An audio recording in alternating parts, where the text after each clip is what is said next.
Hi, welcome back to Anu Kannada channel. ಇವತ್ತಿನ ರೆಸಿಪಿನಲ್ಲಿ ಬಾಳೆಕಾಯಿ ತವ ಫ್ರೈ ಮಾಡೋದು ಹೇಗೆ ಅಂತ ತೋರಿಸ್ತಾ ಇದ್ದೀನಿ. ಸಿಂಪಲ್ ಆ್ಯಂಡ್ ಈಸಿಯಾಗಿ ಬೇಗನೆ ಕ್ವಿಕ್ಕಾಗಿ ಮಾಡ್ಕೊಬೋದು. ಅನ್ನಕ್ಕೆ ಇದಕ್ಕೆಲ್ಲ ತುಂಬ ಚೆನ್ನಾಗಿರುತ್ತೆ ಸೈಡ್ ಡಿಶ್ ಆಗಿ. ಇದನ್ನು ಮಾಡೋದಕ್ಕೆ ನಾನು 1-2 ಸ್ಪೂನ್ ಆಗುವಷ್ಟು ಕಡಲೆ ಹಿಟ್ಟು, 1-2 ಸ್ಪೂನ್ ಆಗುವಷ್ಟು ಸಣ್ಣ ರವೆ ಬರುತ್ತಲ್ಲ, ಚಿರೋಟಿ ರವೆ, ಅದನ್ನು ಹಾಕ್ಕೊತಾ ಇದ್ದೀನಿ.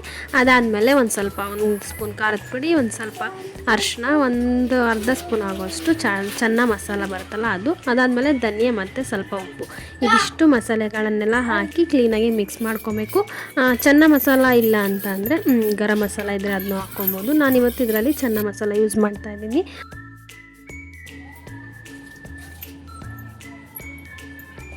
ಇನ್ನು ಅದಾದಮೇಲೆ ನಾನು ಈ ಬಾಳೆಕಾಯಿನ ಹೆಚ್ಕೊಂಡು ನೀರಿಗೆ ಹಾಕ್ಕೊಬೇಕಲ್ವ, ನೀರಿಗೆ ಸ್ವಲ್ಪ ಉಪ್ಪು ಹಾಕ್ಬಿಟ್ಟು ಎತ್ತಿಟ್ಕೊತಾ ಇದ್ದೀನಿ. ಯಾಕೆ ಅಂತಂದರೆ ಬಾಳೆಕಾಯಿ ಹೆಚ್ಚಿದ ತಕ್ಷಣ ಸ್ವಲ್ಪ ಎಲ್ಲ ಕಪ್ಪು ಆಗಿಬಿಡುತ್ತೆ.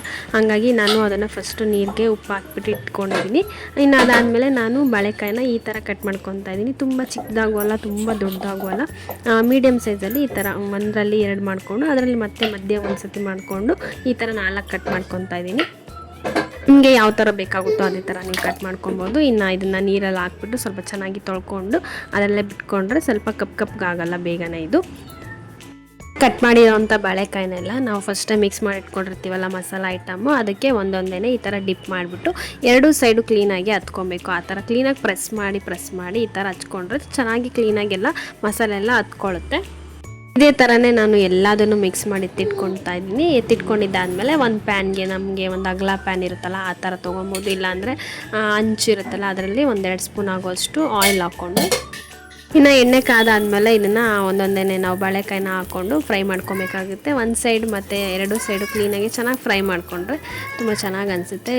ಸಣ್ಣ ರವೆ ಹಾಕಿರ್ತೀವಲ್ಲ, ಹಂಗಾಗಿ ತುಂಬ ಕ್ರಿಸ್ಪಿಯಾಗಿರುತ್ತೆ. ಮೇಲ್ಗಡೆ ಒಳಗಡೆ ತುಂಬ ಸಾಫ್ಟಾಗಿರುತ್ತೆ. ಒಂದು ಸ್ವಲ್ಪ ಪ್ರೆಸ್ ಮಾಡಿಕೊಂಡು ಚೆನ್ನಾಗಿ ಫ್ರೈ ಮಾಡಿಕೊಂಡ್ರೆ ಚೆನ್ನಾಗಿ ಬೇಯುತ್ತೆ. ಈ ಬಾಳೆಕಾಯಿ ಬೇಗನೆ ಬೆಂದ್ಬಿಡುತ್ತೆ, ತುಂಬ ಲೇಟ್ ಆಗೋದಿಲ್ಲ.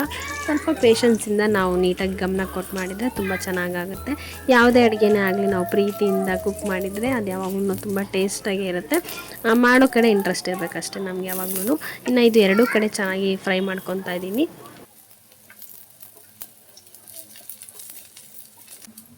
ಇನ್ನು 2 ಕಡೆ ಫ್ರೈ ಆದಮೇಲೆ ಒಂದು ಕಡ್ಡಿ ಕರಿಬೇವನ್ನ ನಾನು ಹಾಕ್ಕೊತಾ ಇದ್ದೀನಿ.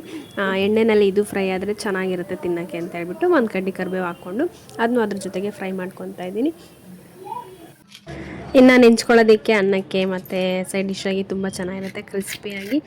ಈ ವಿಡಿಯೋ ನಿಮಗೆ ಇಷ್ಟ ಆಯಿತು ಅಂತಂದರೆ ಪ್ಲೀಸ್ ಒಂದು ಲೈಕ್ ಮಾಡಿ, ಹಾಗೆ ನನ್ನ ಚಾನಲ್ನ ಸಬ್ಸ್ಕ್ರೈಬ್ ಮಾಡ್ಕೊಂಡು ನೋಡಿ. ನೆಕ್ಸ್ಟ್ ವಿಡಿಯೋದಲ್ಲಿ ಸಿಗ್ತೀನಿ. ಅಲ್ಲಿವರೆಗೂ ಟೇಕ್ ಕೇರ್, ಬಾಯ್.